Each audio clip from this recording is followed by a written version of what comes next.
वजन्ति ते मूढधिया पराभवं वजन्ति ते मूढधिया पराभवं भवन्ति मायाविषु येन मायिना प्रविश्य हि घन्ति शठास्तथा विधा प्रविश्य हि घन्ति शठास्तथा विधा न संवृतांग त्रिषिता ईश्वेश्वः न संवृतांग त्रिषिता इवेश्वः।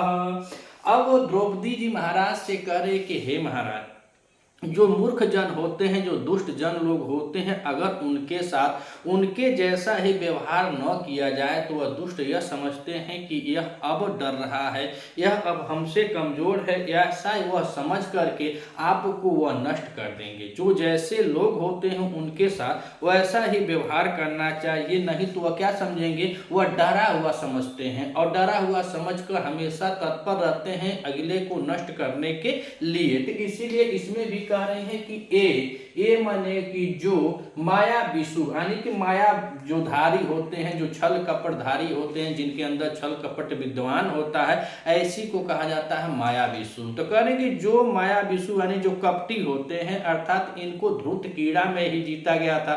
वहां पे कपटी देखा जाए तो जो शकुनी होता है, दुर्योधन का मामा होता है, वो उसको सिखाता है, शकुनी हो चाहे दुर्योधन हो चाहे दुशासन हो इत्यादि लोग पूरे छल कपट के साथ वहां पे वो पासे फेंके जा रहे थे।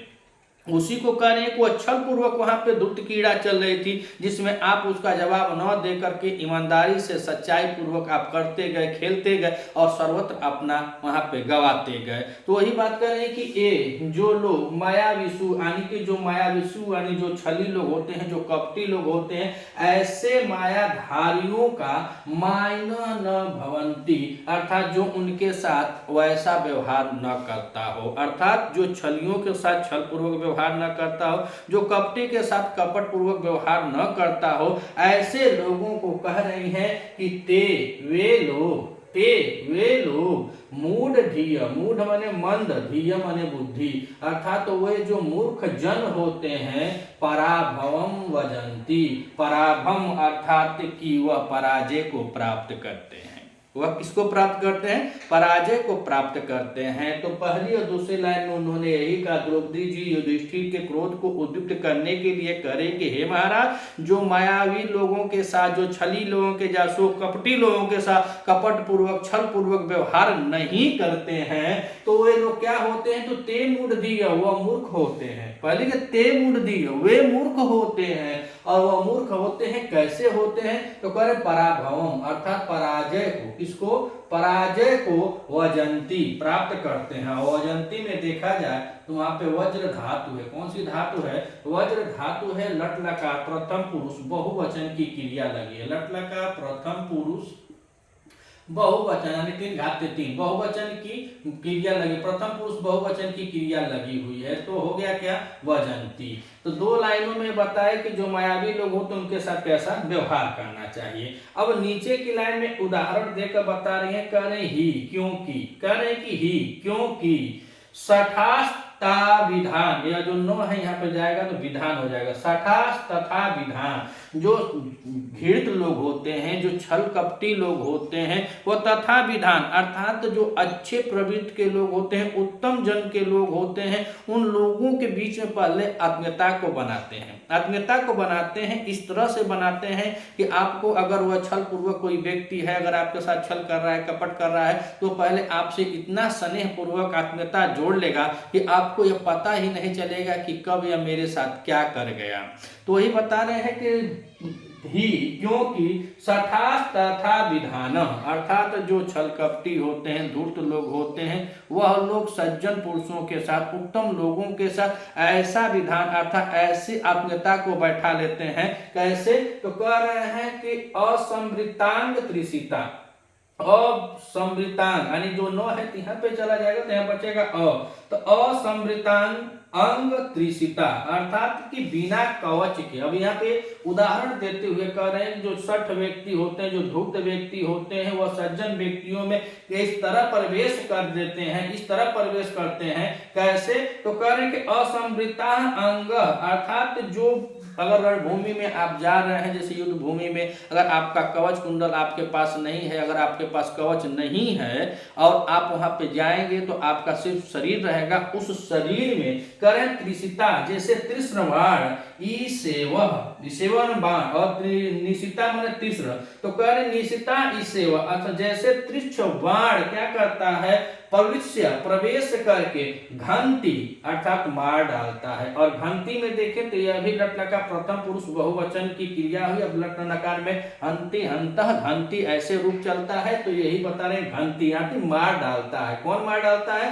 तो बिना कवच वाले शरीर में जैसे यह तीक्ष्ण या नुकीला बाण प्रवेश करके मार डालता है मनुष्य को, ठीक वैसे ही यह धूर्ती कपटी लोग होते हैं, यह भी अपनी आत्मीयता को प्रवेश करके इस बाण के जैसे ही क्या करते हैं, मार डालते हैं। भविष्य में यहाँ पे देखा जाए, यहाँ पे प्र उपसर्ग है, प्र उपसर्ग अगर धातु की बात करें तो विष धातु है और विष धातु के साथ लेप प्रत्यय लगा हुआ। देखिए लेप प्रत्यांत जो भी लेप प्रत्यय अधिकांशतः कहाँ लगता है, यहाँ पे देखा जाए तो यह उपसर्ग और धातु के बाद लेप प्रत्यय का विधान होता है। लेप प्रत्यय जब भी लगेगा तो पहले उपसर्ग होगा, फिर धातु होगी, फिर प्रत्यय लगेगा, और प्रत्यय लगा तो इसके अंत में क्या बचता है, शेष यह बचेगा। जैसे यहाँ पे प्रविष्य लिखा है तो प्र उपसर्ग पूर्वक विष धातु में यह शेष बचा है, तो यह एक मतलब समझे कि एक की है, पहचानने की कुंजी है कि अगर प्र उपसर्ग यानी उपसर्ग हो, उसके बाद धातु हो, उसके बाद प्रत्यय में शेष यह बचता हो, तो वहां पे लेप प्रत्यय होता है। तो ये करेंगे प्रविष्य प्र उपसर्ग पर विष धातु में